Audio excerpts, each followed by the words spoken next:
Hey there, and welcome into Fantasy Baseball today on Tuesday, June 6th. I am Frank Stampfl, joined by Scott White. Today on the show, we're going to break down Andrew Abbott's debut. Pretty good one. Two Phillies had huge games. Alek Manoah face planted once again.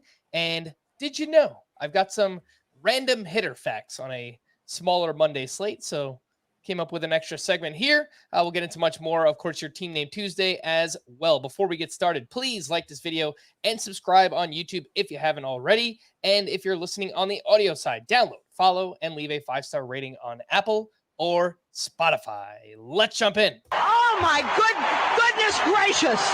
There she goes. Our girl, Susan. Scotty, you're up. Oh my goodness gracious, player of the night.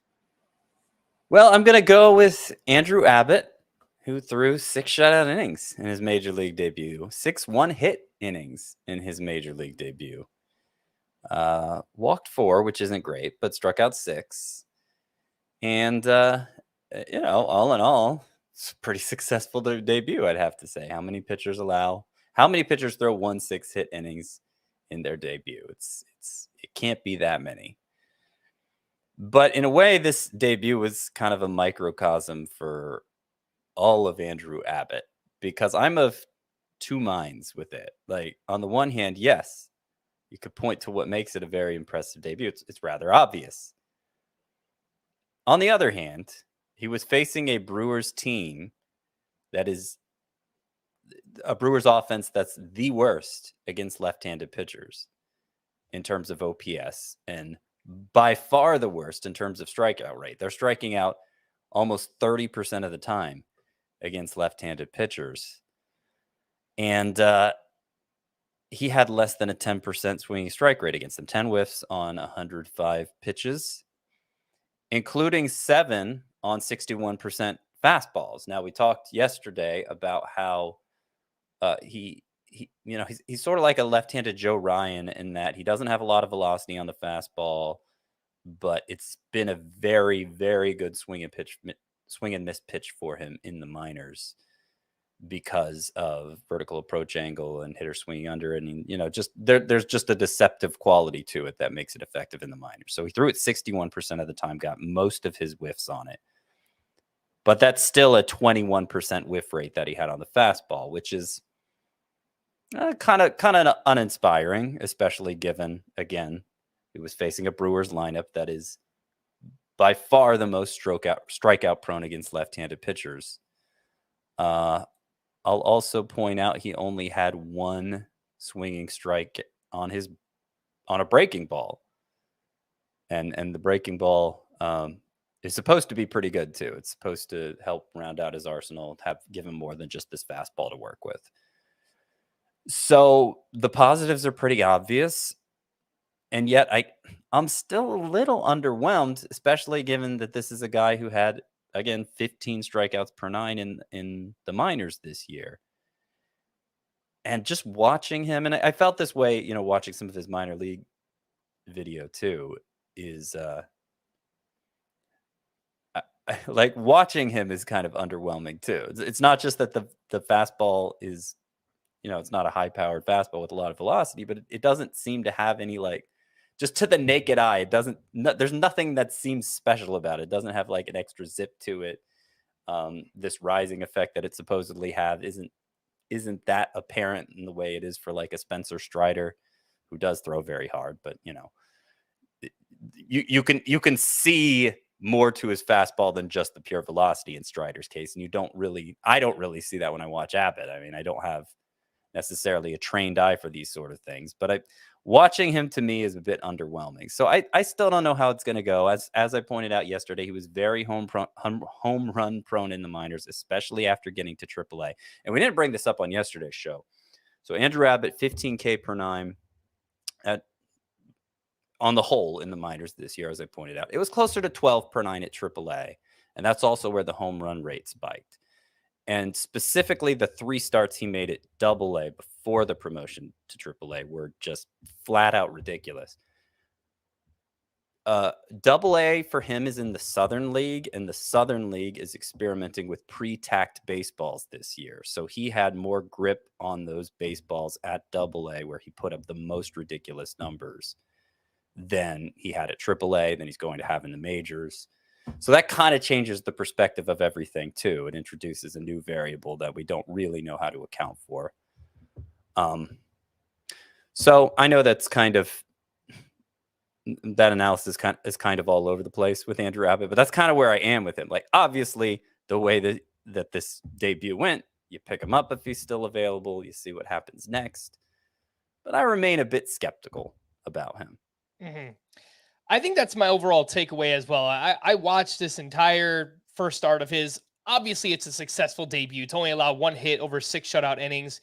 You obviously earned the win there in your debut, 6 strikeouts. So all in all, the surface level numbers, everything there, it was a successful start. And just the way he battled too. The first couple of innings, I think he was at like 50 or 55 pitches through 2 innings. He was very inefficient early on. You could tell he was kind of anxious and throwing his fastball all over the place. But then he settled down, and his final 4 innings of work, he looked much better, much more confident. And while he only got 1 whiff on the curveball, he had 8 called strikes with that pitch. And he was able to just kind of lay it in there whenever he needed to kind of steal a strike. And I thought that was pretty impressive for Andrew Abbott in this one. But yeah, you dig a little bit deeper, Scott. I agree with most of what you said. Average 92.9 miles per hour on that fastball, which is supposed to be really good, and very clearly his most used pitcher in this one. Again, that's Andrew Abbott. He's up to 51% rostered. He was the 3rd most added starting pitcher on CBS. Who was ahead of him? Tommy Henry and Braxton Garrett, just because I guess those guys weren't rostered very much over the weekend, and people wanted to pick them up for the 2 starts. So I assume that's why they were the most added pitchers. Yeah. But there's one name that's right below him, Scott, that I want to ask you about in comparison. Okay. AJ Smith-Shawver, because yesterday we were talking about Mike Soroka and how he has to like reinvent himself and he doesn't look like the pitcher that he once was. Lo and behold, on Monday, he gets sent back down to AAA, and there's a report that AJ Smith-Shawver could start this weekend for the Braves, either Friday or Saturday. And we saw what he did in his debut on Sunday. He threw 2 1/3 no-hit innings with 3 strikeouts in a relief appearance. It was, again, his first appearance in the majors. And you referenced the numbers that he had in the minors this year, Scott. We talked about it when he got called up. A 1.09 ERA, a 0.94 whip, 45 strikeouts over 33 innings for AJ Smith-Shawver. Who would you rather have? You saw the debut for both technically. Would you rather have Smith-Shawver or Andrew Abbott? Well, somebody asked me this earlier Monday when we first learned that Soroka was being sent down and that Smith-Shawver potentially could be replacing him.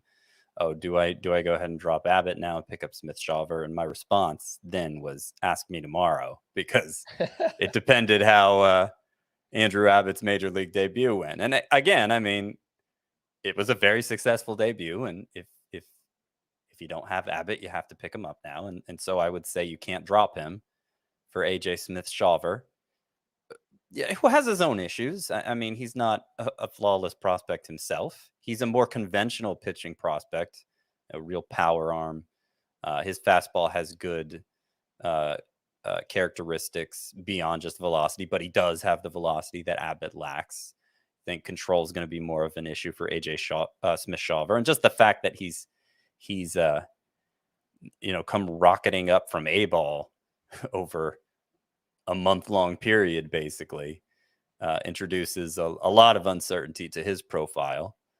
But an exciting pitcher, and the fact that the Braves organization, who I would say has a pretty good track record with development and identifying talent, particularly prospects that the prospect industry as a whole kind of overlooks.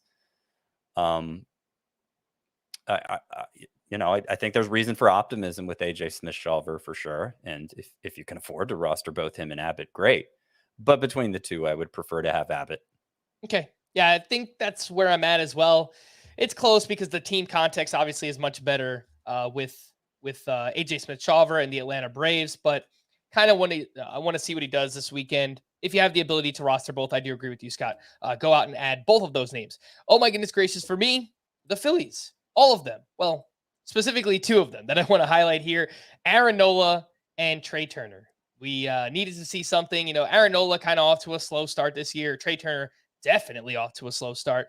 Let's start with Aaron Nola, who was masterful. He took a no-hitter into the 7th inning in this one, Scott. The final line, 7 innings, 1 hit, 3 unearned runs. He did give up a 3-run homer in an inning that got extended because of an error, so that's why they were all unearned runs. 12 strikeouts to 3 walks, 21 swinging strikes on 108 pitches for Aaron Nola. He had 19 swinging strikes 2 starts ago against the Atlanta Braves, so it's nice to see those whiffs are finally starting to come around here. And the really positive sign, the fastball velocity up 1.5 miles per hour in this start, which is closer to where it was last year. It actually was his average fastball velocity was 93.4. It was 92.8 last year, and it's been down a little bit this season. So that was an encouraging sign for Aaron Nola. He did something to his pitch mix too. He ditched the cutter, which he usually uses it around 10 to 15% of the time. It really hasn't been a good pitch for him. 306 batting average against. He went very four-seam and curveball heavy in the start, and obviously it worked for Aaron Nola.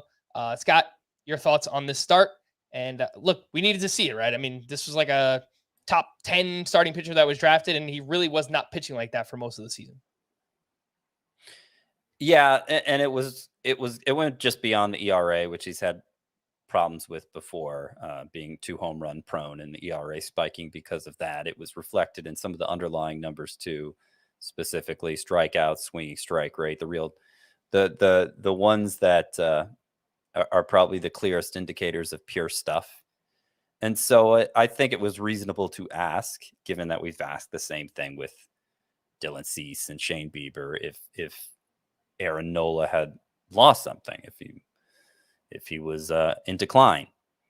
And I remained pretty confident in him, just because we've seen him overcome similar stretches throughout his career. And he's just kind of been a difficult pitcher to pin down in that way. And he's not he hasn't been dominant in the most conventional sense anyway, because he's not a particularly hard thrower himself. He tends to succeed with impeccable control and that sort of thing. But now it's 3 of his last 4 starts where Aaron Nola has looked like a big bat misser again. 3 of his last 4. So he's clearly trending the right direction. I think he's turned the corner, and I would trust him. I never lost trust in him as an ace, but I would be even more confident in him as an ace going forward. Again, that is Aaron Nola. And of course, we know the story about Trea Turner. Entered this game batting 236, I think it was, or 232, whatever it was much lower than we expected to be here on June 6th. But a monster game for Trea Turner. He went 4 for 5 with a double dong, 3 runs, 3 RBI. He had 5 hard hit balls in this game, 3 of those over 105 mile per hour exit velocity. And hopefully, Scott, this is a game that can catapult Trea Turner. We all know what he's capable of. He's like 29 years old, 30 years old. So I don't think he's just kind of hit a wall or he's too old to be really good. I think he just kind of needed something to regain that confidence. And hopefully this game was it. So I took him 8th in the redraft of the first 2 rounds that I did last week. I took him 8th overall, Trea Turner. Where did he go in the redraft you did with the Welsh and Scott Bogman on their podcast? I think it was in a very similar range. It was between 6 and 8, somewhere in there. Okay. Yeah. So you guys showed the same faith in him that I did. Yep. And again, look, this whole kind of Phillies lineup has been a letdown. Nick Castellanos, Bryce Harper got back recently, but like JT Realmuto, kind of a letdown. Kyle Schwarber, the batting average is really bad, although the power has been there. So hopefully they could all kind of get things going together here. I know it would help a lot of my fantasy teams and hopefully a lot of other people as well. Scott, I don't know if there's anything else to say about Alek Manoah. I feel like I can read everything that happened today, and we're just going to kind of come to the same conclusion. Is like, still broken. We don't know what to do with Alek Manoah. Yeah. I guess he's still 91% rostered. So I'll ask you just the same question. The final line, by the way, he recorded just 1 out. He allowed 6 earned runs. I think his ERA jumped a whole nother run in this start. And he's now up to a 6.36 ERA, a 1.9 whip. And I thought something that was like kind of telling, I guess, of the season he's had Did you see this bunt that was against him, Scott? He was literally trying to blow the ball foul. He got down on the ground and was trying to blow the ball foul. Like, Yeah. that is how desperate this guy is to not give up a hit. Like, it is rough right now. And who knows? There's a chance he can be back in the minors by tomorrow or later on in the week. When asked about it before the game, Blue Jays manager John Snyder said, quote, "We'll see. We haven't brought it up. We're talking about a really good pitcher who's going through a little bit of a tough time." I would say more than that. "We're willing to do anything that we feel we need to do to help him." So I guess that includes the possibility of Manoah getting sent down. He's still 91% rostered. Are you closer to dropping him now, Scott? Well, I was thinking about that before we came on. I don't know why I didn't think to see what his roster rate was, 91%. Because I think the turning point for me is going to be, can I safely drop him without anybody else picking him up? And the fact he's still 91% rostered, at least in CBS Sports League, suggests that I can't. It was, the shallower the league, obviously, the more justifiable it is because you only have so much roster space. And, again, the shallower the league, the more players are out there that look interesting that you would want to swap Alek Manoah out for. So, if we're talking like a 10-team context, I totally get if you want to drop Alek Manoah at this point. And, otherwise, I'll just say the same thing we've been saying. There's no guarantee he ever figures it out. But there's also no, if he does figure it out, it's going to happen very suddenly, I think, all at once, like a light switch flipping back on. And so you can't necessarily guarantee that you'll be able to anticipate it and go out and get him again, which is why if you like the idea of capitalizing on his upside, it's probably better just to hold on to him. But there's obviously no predicting what happens from here. Alek Manoah, I mentioned 91% roster on CBS, still 79% rostered on Yahoo. So a little bit lower so far there. Brought up the possibility again of Manoah getting sent down to the minors. I just don't know where else the Blue Jays can go, Scott. They really don't have great pitching depth at AAA right now. Their top pitching prospect, Ricky Tiedemann, is currently hurt, so he's not ready to contribute anytime soon. Mitch White, who's on a rehab assignment, recently has been converted into a reliever. He's not going to start for them anymore. Hyunjin Ryu won't be back until the second half of the season. And, some people brought up Nate Pearson to me, but he's only pitched in relief this year, and it would take some time for him to, get sent down and get stretched out and all that stuff. So I just don't see an obvious replacement here, even if the Blue Jays wanted to make a move. I just don't really see much there for them.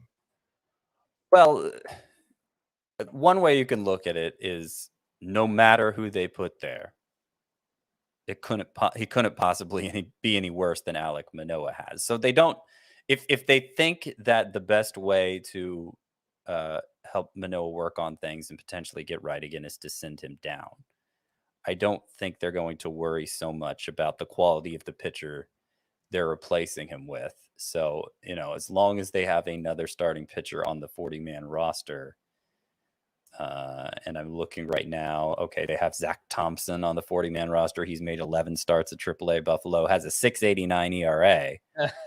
So, he's not going to be good, but again, it can't get any worse than what Alek Manoah has been. So, I'd kind of like to see them send him down because it'll take a lot of the pressure off, free him up to experiment a little more, and maybe that'll help get him back on track. I do also wonder if them sending Manoah down would be the impetus for people to drop him widely in fantasy and maybe give you an excuse to drop him as well, which wouldn't be such a bad thing. So, yeah, I'm kind of hoping it happens, really. Mm-hmm. Let's say Alek Manoah is the worst pitcher on your roster. I guess statistically, how could he not be the worst pitcher on your roster, right? Yeah. Would you make the swap for Andrew Abbott or AJ Smith-Shawver if you have Manoah? Well, okay, so it depends what you mean by the worst pitcher on your roster, because statistically he would be for sure. But it's do you have a Kyle Gibson on your roster? If you have somebody fringy on your roster that you could drop instead, I would rather do that than drop Manoah. But you know, in that shallow league context where you don't, where there's nobody you could justify dropping except maybe Manoah, then I do think it's worth it, at least to get Abbott. I'm not willing to say that for Smith-Shawver yet. Okay. I have a couple other names here. Waiver wire pitchers. Quickly run through some of these. Brayan Bello turned in a quality start up against the Tampa Bay Rays. 6 innings, 3 runs, 5 strikeouts. He did not have 12 strikeouts. He had 12 swinging strikes on 100 pitches. He's been solid. His first 2 starts were rough. His last 7 starts since 2.84 ERA, 1.29 whip there for Brayan Bello. Exactly a strikeout per inning during that time. I'm not quite sure how Julio Teheran is doing what he's doing, but he just turned in another quality start. 6 1/3, 2 runs allowed, 5 strikeouts at the Cincinnati Reds. Braxton Garrett, not as good on Monday. 5 innings, 4 runs allowed, 6 strikeouts, but had 17 swinging strikes on 75 pitches, 10 of those coming on the slider. So I remain pretty interested. Don't just go out and drop him if you picked him up.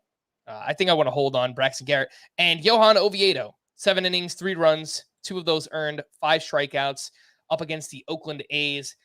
Scott, how would you rank this group? Brayan Bello, Teheran, Braxton Garrett, and Johan Oviedo. I would rank them Brayan Bello. And he's a distant first for me. I think he's really the only one of these 4 that has a chance to find another gear and really take off and become a true fantasy standout. So Brayan Bello is the clear number 1.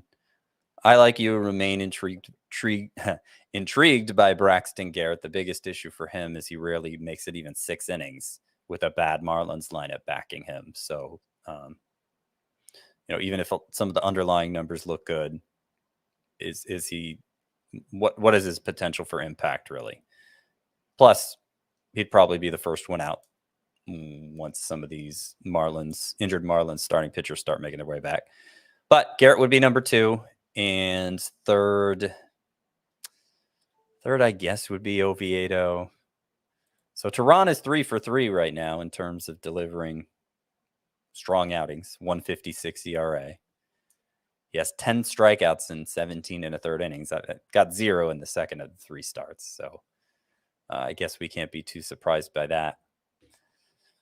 I mean, he's probably bad, but he was supposed to be. So he was the Braves opening day starter 6 years, 6 times.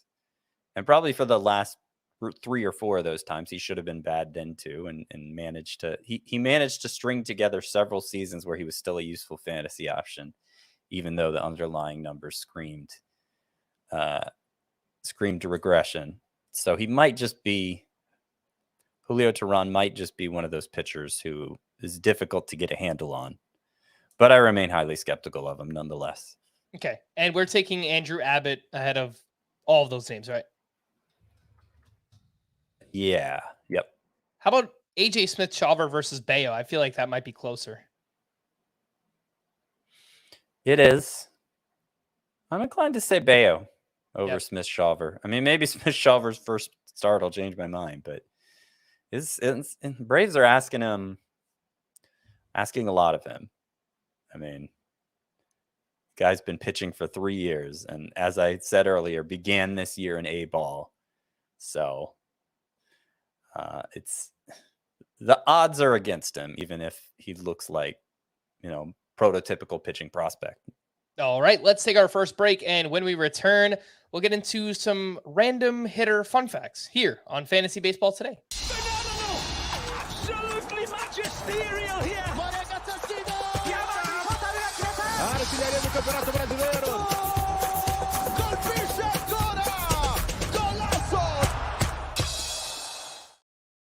Welcome back. And this Saturday on CBS, one of the most celebrated soccer tournaments in the world is down to 2 clubs.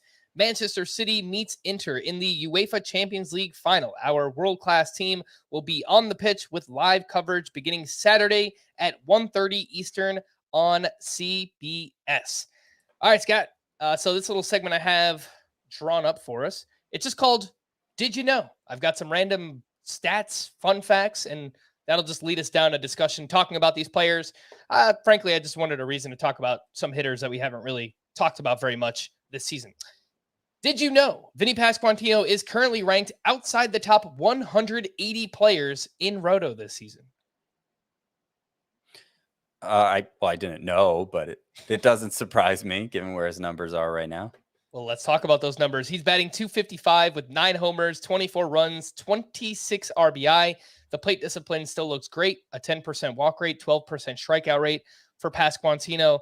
Average exit velocity is down a little bit this year. It's down to 89.5 miles per hour. That's not really a standout at that point.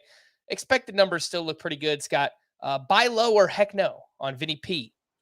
Do I still have it loaded up? Let me see. Baby. Yeah, Vinny P.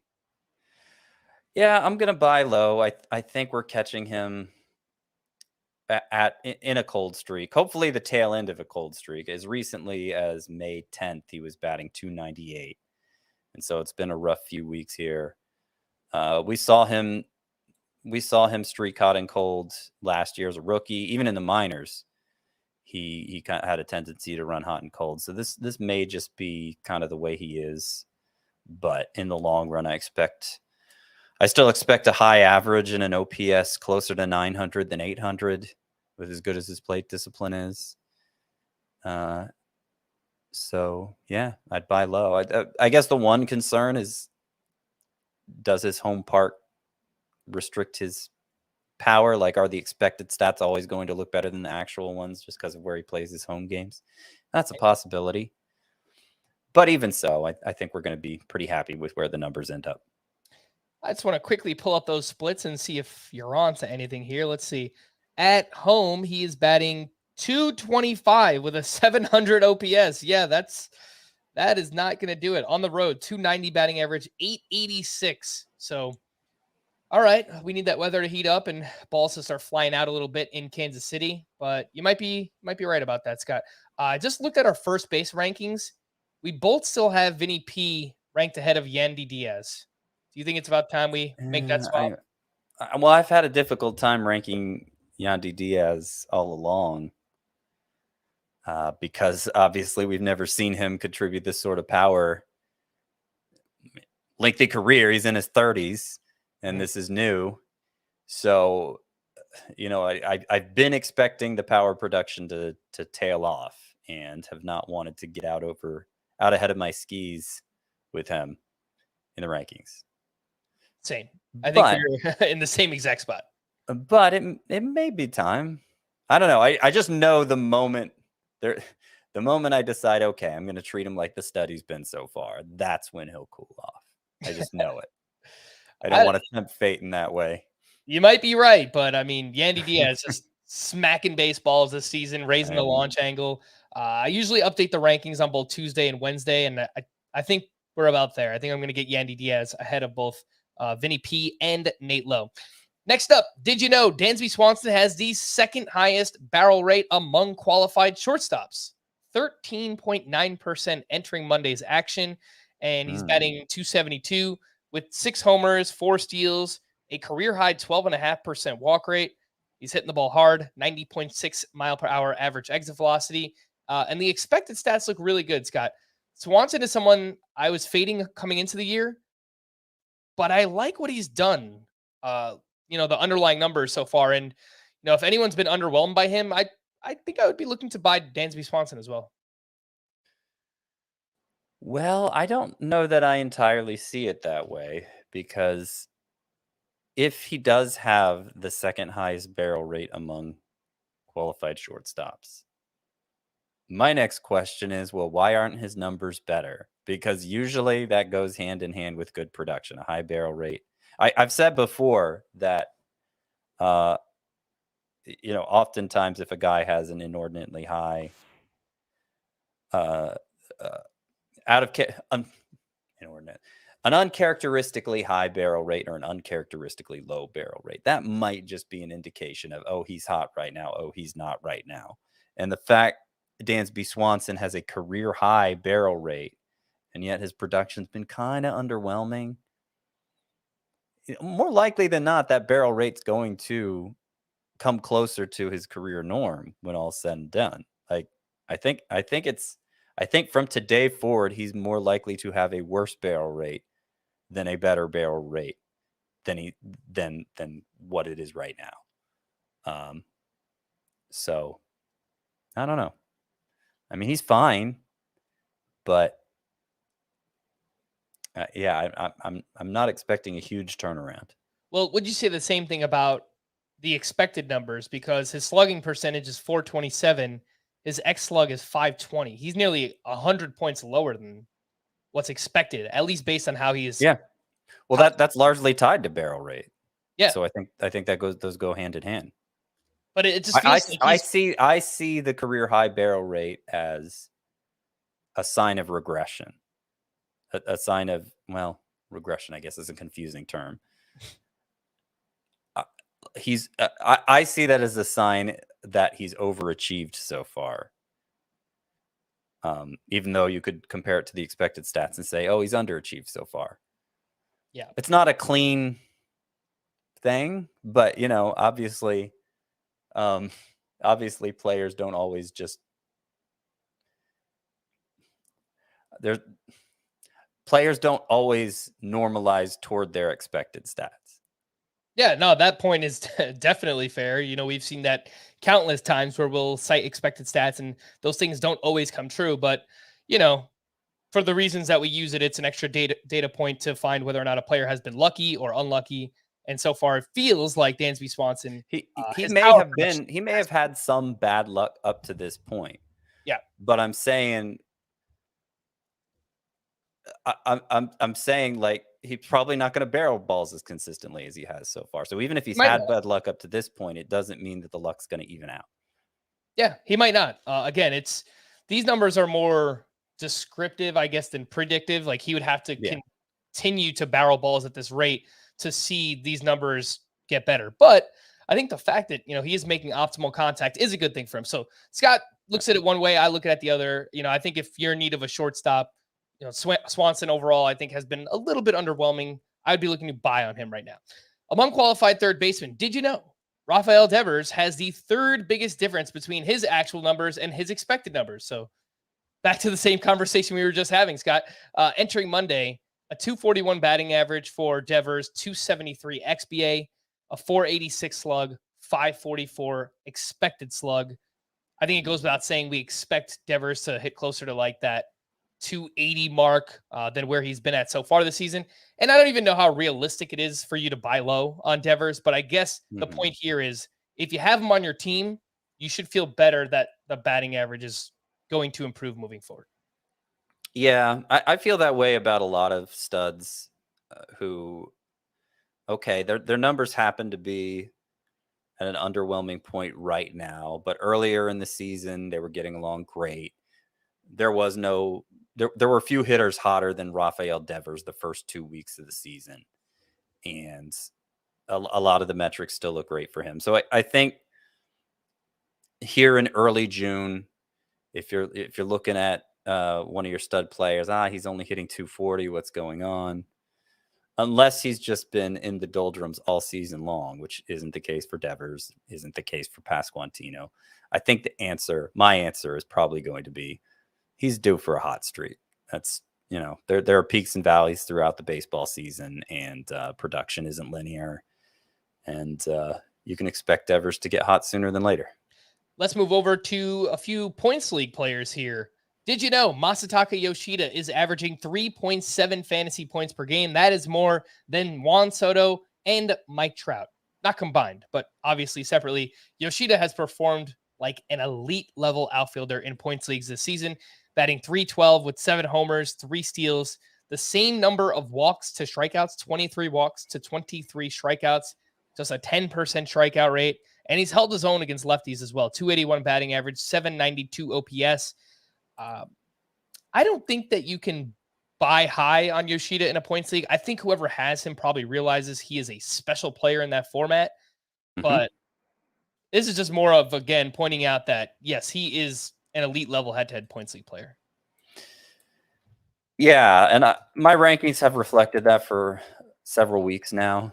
It's been harder to rank him for for rotisserie leagues, because obviously he doesn't get extra credit for the plate discipline in that format the way he does in points leagues. And meanwhile, his home run pace is modest and his steals pace is pretty low. And so, how much work does the batting average, the run production, how much does it do for him? So I'm pulling it up now. In Roto leagues, he is 18th. It's pretty good. That's pretty good, yeah. That's higher than I have him ranked. So, yeah, I mean, still pretty high end in that format as well. Mm-hmm. So we both have Yoshida ranked 18th in head-to-head points league among outfielders, and then you have him at 28 in Roto. I have him at 27, so we're in a similar spot. But maybe it's time to, I guess, move him up in both formats the way that maybe Yoshida has played. I mean, obviously, some players who happen to have performed worse so far, I'd still take over him. So I don't know that I have to move him up to 18th just because he's been 18th so far. But the point is, like, the production's translating in that format too. Yep. Entering Monday, did you know both Tyler Stevenson and Alejandro Kirk were averaging less than 2 fantasy points per game? And then on Monday, they both went out and they hit solo home runs. It was the third of the season for Stevenson, also the third home run for Alejandro Kirk. Stevenson batting .238 with a .671 OPS. His strikeout rate is up this year. You compare his quality of contact, basically the same as last year. It's never really been good. He just took advantage of playing, like, he was destroying the ball at home last year, Tyler Stevenson, and that hasn't been the case this year. And then with Alejandro Kirk, it's kind of the opposite. His quality of contact has taken a huge step back. His average exit velocity is down nearly 5 miles per hour compared to last season. So it's been a huge problem for both here, Scott. We get questions about, can I finally drop these guys? And the question is for who, right? Like, Francisco Alvarez is 77% rostered. Sure, I'd do that if he's still available, but he might not be. And then you get into MJ Melendez, who's been a letdown. Grandal, 56% rostered. Keibert Ruiz and Gabriel Moreno, both 45%. I don't know. So if Elias Diaz maybe out there in some shallower leagues, that's a possibility. I think he's up to like 82% rostered. So he might not even be out there anymore. It's basically these guys both stink, but I don't know who you're going to drop them for. Well, I think it's more justifiable for Kirk than Stevenson, which, I liked Kirk a lot more coming into the year. I've been a pretty big Kirk fan ever since he got called up. Before then, really. But, first percentile average exit velocity this year. And his max exit velocity is down like 4 miles per hour too. So you can't even point to that as see he still has that power. It's still in there. And I do wonder if Kirk's situation is a bit of a self-fulfilling prophecy in that, like, the Blue Jays haven't been nearly as committed to playing him this year as they were last year. They have more DH options, Brandon Belt specifically. So that's had Kirk out of the lineup a lot more. And is that inconsistent playing time contributing to his spiral at the plate? Like, does he just need more consistent looks to snap out of this? I think ultimately, if the Blue Jays believed in the Kirk's bat, if they saw him as a building block, they'd let him work through these issues in the lineup. The fact that they're not tells me they view him as more like a supporting piece. And that's not encouraging. I know Danny Jansen's on the IL right now, out with a groin injury, should be back soon. But even when he's been out, they've only been starting Kirk like 2 of every 3 games. It hasn't improved his playing time dramatically. So because of that playing time issue for Kirk, I'd be more likely to drop him than Stevenson, who's still playing a lot. Mm-hmm. And it doesn't help Kirk that Brandon Belt has really turned it on over the past month or so. I think he's batting over 300. Not lots of power, but he gives them another left-handed bat in the middle of that lineup, which the Blue Jays do need right now. And then I got one more for my deep league players here, Scott. Did you know that among qualified hitters, Luke Raley is 7th in barrel rate and Ryan Noda is 18th? Luke Raley, 1 for 4 with a double on Monday. He actually got robbed of a home run. He's batting .252, a 19% barrel rate. He's absolutely crushing the ball. Ryan Nola plays for the Oakland A's, if you didn't know. Not you, Scott. Anyone else listening. 2 for 3 with 2 walks, a run, and an RBI on Monday. He's batting .242 with a 19% walk rate, also 34% strikeout rate. So 3 true outcomes abundantly clear here for Ryan Nola. Any interest, Scott, in, we're talking deep leagues, 15-teamers with a corner infield, Luke Raley, Ryan Nola. Big power. I more so Raley, because Raley has the speed element too. And when you're talking about the sort of leagues that are deep enough to consider these guys, you're usually talking about roto leagues where, of course, you need steals, where you have 5 outfield spots to fill normally. And I think I'm to the point with Raley. Let's see, the playing time's been even less consistent recently. Yeah. He started just 2 of their past 5 games. Yeah. And that's been the frustrating part all along. I mean, he's been producing, but you just never know when he's going to be in the lineup. So when do you want him in your lineup? I think he probably needs to be rostered in 5 outfielder roto leagues, even if he's not, a fixture in your lineup necessarily. Noda, I think, is much harder to use because it's going to be low batting average. There isn't that speed element. And deeper points leagues, fine, but there aren't as many of those. Yeah, it would have to be a pretty deep points league to get Ryan Nola in there. But both him and Luke Raley hitting the ball with authority so far this season. Let's take our final break, Scott. When we return, we'll hit some news and notes. Do any of these waiver wire hitters matter? We'll do that right after this. Someone hunted a hunter. This is the work of a serial killer. Pickett thinks he can do a cop's job. Drop your weapon! Stand down! No one trusts a lone man in the wild.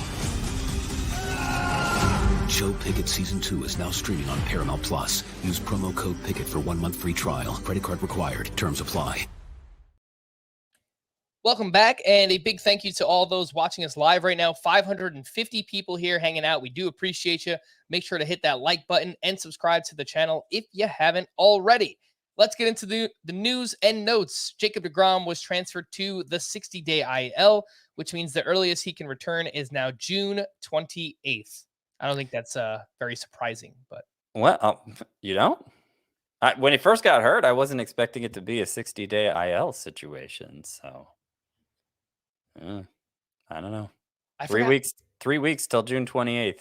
We did a podcast before the season, Scott, and I think we set the over-under at like 100 or 120 innings. Yeah. I think we all said under for Jacob. Yeah, no, I get that. But, then there's I didn't necessarily expect him to lose it all in one IL stint. There's still a long way to go after he returns, and who's to say he's not going to get injured again. Yeah, that's fair. Max Fried was also transferred to the 60-day IL to free up a spot on the 40-man roster. Fried isn't expected to return until July anyway, so I think that one makes a little bit more sense. We're also waiting on the results of Aaron Judge's testing on his toe. We'll know more on Tuesday when the Yankees are scheduled to play again, but I had a few people tweeting asking me, have I seen anything? Yeah, there's nothing out there yet. We're all kind of waiting together anxiously, and hopefully it doesn't wind up in an IL stint, but we shall see. Brandon Lau was placed on the IL with lower back inflammation. Vidal Brujan was recalled from AAA. Jose Altuve has missed 3 straight with oblique tightness and is not expected to play on Tuesday either. Dusty Baker did say Altuve is feeling much better and hopes to return on Wednesday. I don't know why they wouldn't have just hold him out till Friday at that point. Yeah, it seems weird. Yeah. Off day Thursday. I don't know. Yeah, it wouldn't surprise me if that's actually what happens here, Scott. Jazz Chisholm remains in a walking boot as he recovers from turf toe, but has a follow-up appointment with a foot specialist on Wednesday. Xander Bogaerts has missed 2 straight with left wrist soreness, but hopes to return Tuesday against the Mariners. Jorge Soler was out of the lineup Monday due to a sore right thumb. X-rays came back clean, so hopefully he's fine. Jose Alvarado will make what is expected to be his final rehab appearance on Tuesday, and if that goes well, he'll be activated for this weekend series against the Dodgers. Scott, you're best guess as to who sees the majority of the Phillies' save chances moving forward? Well, it's not a guess I'm making with a lot of confidence because, I mean, Jose Alvarado was a knockout reliever before he got hurt and should have been the closer. Appeared to be trending that way for a while, but then they seemed to kind of pull back on it right before he got hurt, which is why my best guess as of today is Kimbrel. Same. And I'll point out that Kimbrel in his last 10 appearances has a 1.80 ERA, a .5 whip, 16 strikeouts in 10 innings. He's starting to look like good Kimbrel again. Mm-hmm. Eduardo Rodriguez will visit a finger specialist on Tuesday. The initial expectation is that he would be sidelined for 6 to 8 weeks. I guess we'll get an update after that meeting. Red Sox manager Alex Cora said that Trevor Story could be activated from the 60-day IL to serve as the DH before he's ready to play the field. He's now 5 months removed from undergoing an internal bracing procedure on that elbow. And he's 51% rostered. Scott, would you be looking to stash Trevor Story right now? Sure. If you have IL space. It's still going to be... Well, they don't really give an estimate, do they? So if it's going to be sooner if they're willing to play him at DH. I don't know that they necessarily... It's not Bryce Harper, you know? He was kind of he was not such an amazing offensive player the last couple years that they should be that anxious to get him back to fill the DH spot. I don't know. That's a little weird to me. Yeah, it's hard to contextualize this exactly, but sure, if you have IL space, you should stash Story. Mm-hmm. The Mets reinstated Omar Narvaez from the 60-day IL. Tomas Nido was designated for assignment. The hope is that Narvaez doesn't steal too much work from Francisco Alvarez, who has been awesome over the past. I don't think he will. I don't know, Scott. Buck Showalter, not very trustworthy so far this season, at least not for fantasy. Adam Duvall expects to be activated when first eligible on Friday. Do you think Jarren Duran will get sent down when that happens? Will he get set? I mean, I think that's a possibility. He's cooled way down. Obviously, they're not going to have a spot for him in the lineup anymore because certainly they're not removing Verdugo or Yoshida. And Justin Turner, of course, is occupying the DH spot. It's possible they could move Turner to first base and send Tristan Casas down instead, but that would kind of surprise me. Mm-hmm. They might, like, I guess I lean against them sending down Duran. They could send down somebody else instead, but at bats might be harder for him to come by. Trevor Rogers threw 5 scoreless innings with 5 strikeouts in his latest rehab start Sunday at AAA. He is 48% rostered if you want to look to stash him right now. So I want to clarify something because I just called him Duran. Jarren Duran is the Red Sox player. Ezekiel Duran is the Rangers player. Duran and Duran. It's hard to keep them straight. Duran. Yeah. Kind of like Low and Lau. Great band, Scott. That's not what they're called, though. It is not. I was just talking about Trevor Rogers. He's 48% rostered. And you mentioned earlier that you think Braxton Garrett would be the first one out there. I guess whenever Rogers is healthy, which sounds like... But, I mean, who else would it be? They're not going to send Yuri Perez back down. I hope not. Edward Cabrera has been much better of late. I think it'd have to be Garrett. Yeah. I wonder if they would go 6-man. Were they going 6-man earlier this season? They might have. I don't remember. But sometimes if they have a stretch with few off days, teams will go 6-man for a while. Right. We'll see. But yeah, Trevor Rogers, stash him if you could. Mariners reliever Andres Munoz is expected to return Tuesday. He's been on the IL since April 9th with a right deltoid strain. Paul Sewald has been great this season, and I assume we'll hold on to the closer role. Is that how you feel as well? I mean, it's the Mariners, so I don't think he's going to get 100% of the saves, but I think Munoz will have a tough road to reclaiming a spot in that timeshare. Nick Senzel was scratched due to right knee irritation. Cutter Crawford is expected expected to start Wednesday against the Guardians. And in 33 and 2/3 innings this season, Crawford has a 3.48 ERA, a .95 whip, 14% swinging strike rate. I'm kind of interested in deeper leagues here, Scott. I want to see what Cutter Crawford could do. Yeah, I've always kind of liked him. I'm curious too. Okay. And one prospect update. Orioles prospect Heston Kierstad, a former first-round pick, second overall pick, was promoted to AAA after hitting 300 with 11 homers in AA this season. Scott, do any of these hitters matter? Let's start with this group of 4. Nick Pratto went 2 for 5 with his 4th home run. He has led off 8 straight games for the Royals, is batting .298 with an .856 OPS. He's walking a ton. He's also striking out a ton. And he's actually held his own against lefties, batting .314 so far this season. Joey Wiemer went 2 for 3 with 2 doubles, and over his last 9 games is batting .321 with 1 homer and 4 steals. Jake Myers went 4 for 5 with his 6th home run. He had 4 hard hit balls in that game, has 3 homers over his last 7 games. And Kevin Kiermaier went 2 for 3 with a walk, a double, 2 runs scored, and is batting .302 with 4 homers, 5 steals, and an .840 OPS this season. Do any of these names matter, Scott? Kiermaier, Jake Myers, Joey Wiemer, and Nick Pratto. For the average listener, probably not. I've liked a lot of what I've seen from Joey Wiemer. He hasn't struck out nearly as much as I thought he would as a rookie, nearly as much as he did during most of his minor league career.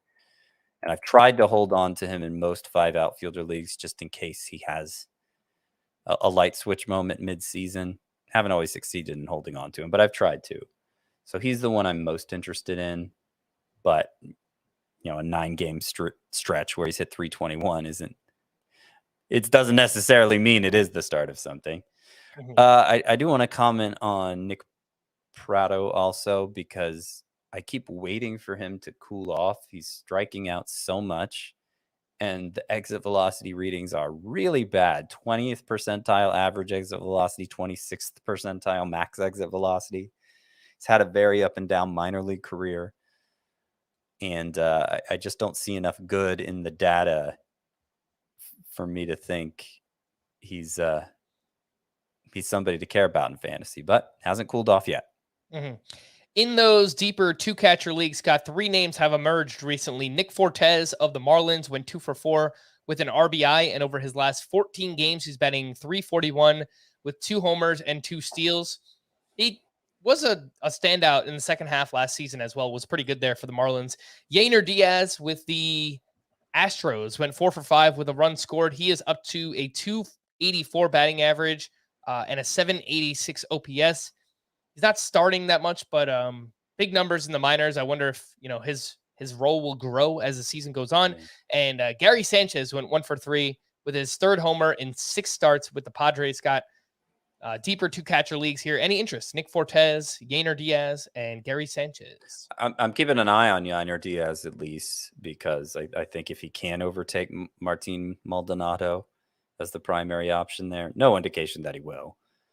But if he can, then I think he could be very productive. I think if you had to add one of these 3 right now to start, I think I'd pick Gary Sanchez. Padres need him behind the plate. He's already homered twice with them. And, he might struggle to hit 200, but he's got pop. I think I would take Nick Fortes. I like that power speed. He stole some bags last year too, and it seems like he's getting more of the playing time recently for the Marlins as well. I think all 3 are kind of interesting in leagues that deep, but it would be Fortes for me. Some hitting leftovers. Brian De La Cruz went 1 for 3 with a walk and his 8th homer. And since the calendar turned to May, 32 games, .336 batting average, 6 homers, 20 runs, 18 RBI, 2 steals. Brian De La Cruz has been awesome. He's the most added outfielder on CBS this weekend, 77% rostered. And it wouldn't surprise me if that number continues to grow. I think even in 3 outfielder leagues, if you need some help, Brian De La Cruz is the guy. I added him in the podcast league, a 3 outfielder points league, to start him over Aaron Judge this week. How dare you? Nah, it totally makes sense. Brian De La Cruz has been awesome, as has Luis Arraez. He went 3 for 4 with a double and 2 RBI. He is now batting .399 on June 6th. That is pretty awesome. With a 945 OPS. I actually made a bet before the season, Scott, for Luis Ariz to lead all of baseball in hits. So come on, baby. Let's go. Keep it going. Yordan Alvarez went 2 for 4 with his 16th home run, 110 miles per hour off the bat, 452 feet. Yordan Alvarez, he's pretty good. Kyle Tucker went 3 for 5 with his 8th home run. He had 4 hard hit balls in that game. And Manny Machado, some signs of life, went 3 for 4 with a double and 3 runs scored. So you were saying in your mock with Welsh and Bogman, you went Freddie Freeman 4. I had Freddie Freeman 5th in mine with Yordan Alvarez 4. Did Alvarez go 5th in yours, or was he lower? I think so. We were alternating every 3 picks. I think I got Alvarez with my next pick, so that would have been 7. Okay.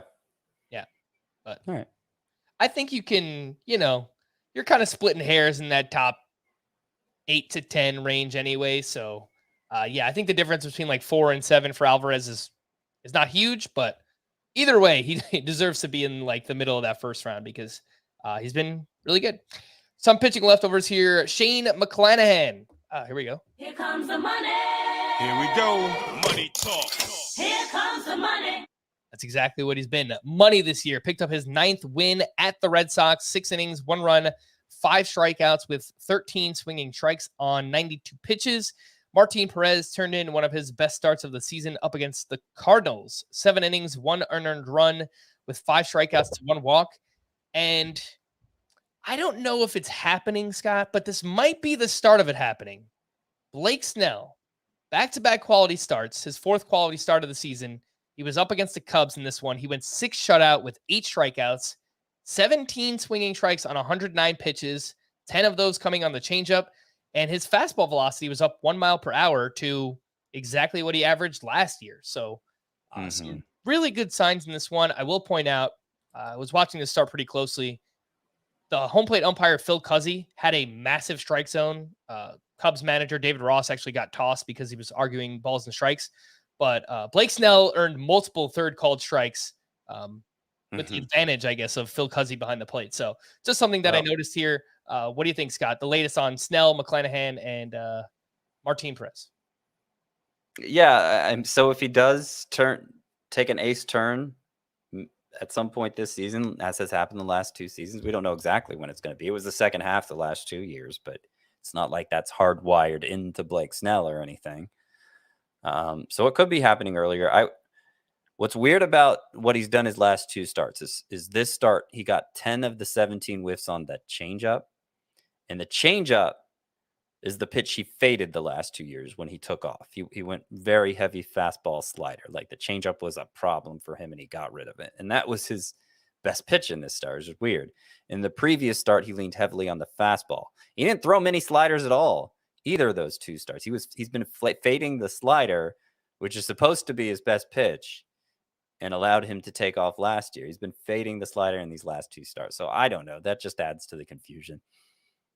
Yeah, it absolutely does. I think that's kind of where we're at with Blake Snell and why we got here is because his slider hasn't been good and it's supposed to be his best pitch. And he still didn't trust it in this start. He only threw 10 of them. It's, normally he throws it like 20, 25% of the time when everything's working for Snell. And he still does not trust that slider. So it is pretty confusing for him. The call to the bullpen, some updates for Tampa Bay. Jason Adams struck out 2 for his 9th save, and he is 53% rostered. We're not sure how long Pete Fairbanks is going to be out, but as long as he is, Jason Adams is that guy. For the Marlins, Dylan Floro got the final 2 outs for his 7th save. For the Reds, Alexis Diaz struck out the side for his 14th. He's been awesome this year, too. Shout out to Alexis Diaz. For the Pirates, Bednar was unavailable. Colin Holderman picked up his first save of the season.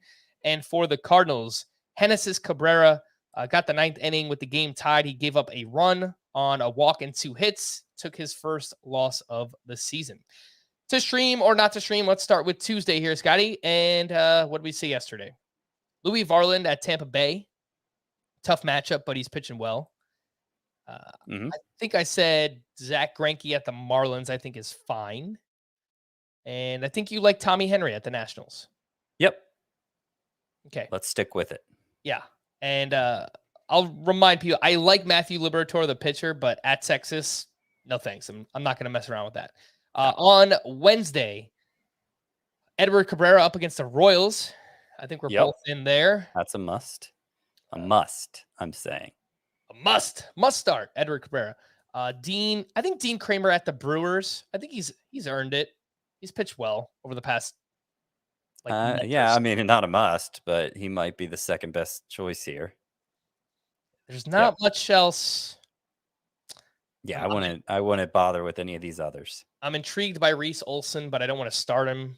Jaime Barria has been okay. Maybe he might be my third favorite on this list, but yeah, it's mostly Edward Cabrera and Dean Kramer for me. Team name Tuesday, Scotty. Let's wrap up with this. These are from Zachary, 3 Mets and a little Beatty. It's a stretch. I don't think little is in the title of the movie either. I think it's just 3 men and a baby. Unless he's referring to something else. Might be. The next one, the Kokomos. And I guess this is because he has Sandy Alcantara, Soroka, Luis Castillo. Just need to trade for Connor Joe. They're all mentioned in the song? I think so. It's a different take on Team Name Tuesday, but I like it. Sure. Baby Kangaroos for Joey Bart, Joey Meneses, Joey Weimer, and Joey Lucchese. That must be a deep league. Yeah, that's also a different take on Team Name Tuesday. Yeah, and last one here, Nolan Trinity, Arenado, Gorman, and Nolan Jones. Okay.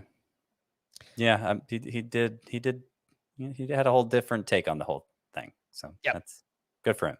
This one's from Chase, Young like a baby. And Young spelled like Jung. Correct. I really like this one. From Josh, Double Low 7. Has both Josh Lowe and Nate Lowe. Not Brandon Lau. Okay. The brothers Lowe. Yeah, I like it. From Nick, a Burnsing sensation. Okay. Honey Nut Barrios. Awesome. One of my favorite team names of all time. One of my favorite entries to Team Name Tuesday of all time. Oops, all Barrios. I love that one. And this was serial themed too, so yeah, his name's versatile in that way. And the last one, a song of Bryce and Fire. Okay. From Ryan, Yuri Wizard, Harry. Do you have a good Hagrid voice, Scott? I don't think that I do. You're a wizard, Harry. I don't know. Nice. Finding Nemo. Classic. Okay. Classic. And Go Strider. But it's actually like Ghost Rider. Yeah, that works. Not bad. From Neil, to start to handle. It's like Brad Hand, I guess. Yeah, there's a hyphen between the hand and the LE. Like he's got Brad Hand on his team. Yeah. Yikes. Sunny that I used to low. Okay, you had to read it for me to get it. I had to hear it, you know?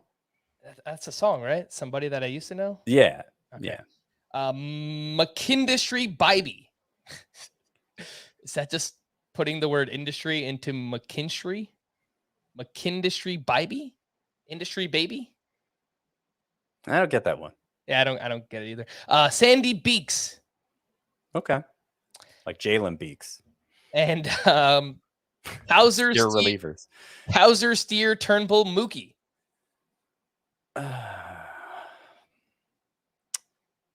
Okay.